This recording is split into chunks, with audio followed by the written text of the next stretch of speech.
Alors, légumes anciens ou en fait on les appelle aussi les légumes oubliés. Alors pourquoi? Parce que c'est des variétés de légumes qui ont été très consommées à une certaine époque et qu'on a moins consommé à un moment donné.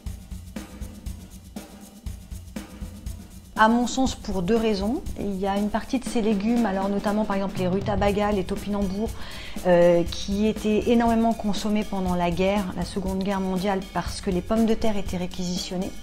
Donc je pense que ça fait partie des mauvais souvenirs, à juste titre, qu'ont les gens d'avoir mangé beaucoup ces légumes. Et puis l'autre raison est que la plupart de ces légumes sont parfois un petit peu difficiles à digérer, et notamment d'un point de vue intestinal. Donc ça peut être aussi un frein à leur consommation. Et puis je pense que dernière chose, il y a eu aussi une espèce de mondialisation, c'est-à-dire qu'on s'est mis à manger de tout le temps en oubliant complètement les saisons. Et que finalement en hiver on se rend compte qu'il n'y a pas une très grande diversité des légumes.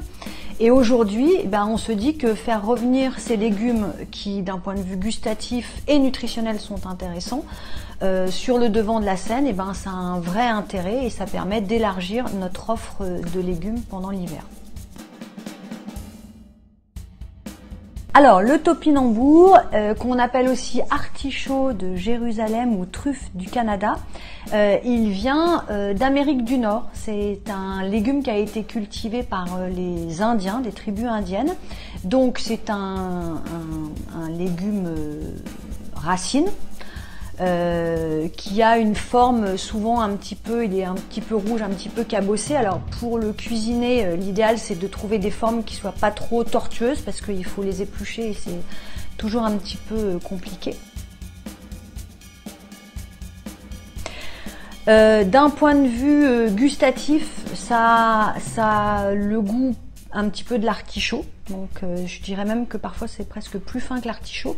Et d'un point de vue nutritionnel, il contient beaucoup de minéraux, notamment du potassium, du calcium, du magnésium, et surtout, et ça c'est son intérêt principal, contrairement à la pomme de terre qui contient beaucoup d'amidon, le topinambour il contient ce qu'on appelle de l'inuline. C'est un glucide qui en fait va être un petit peu l'engrais de nos petites bactéries intestinales. Donc pour la santé digestive et intestinale, le topinambour avec son inuline est très intéressant.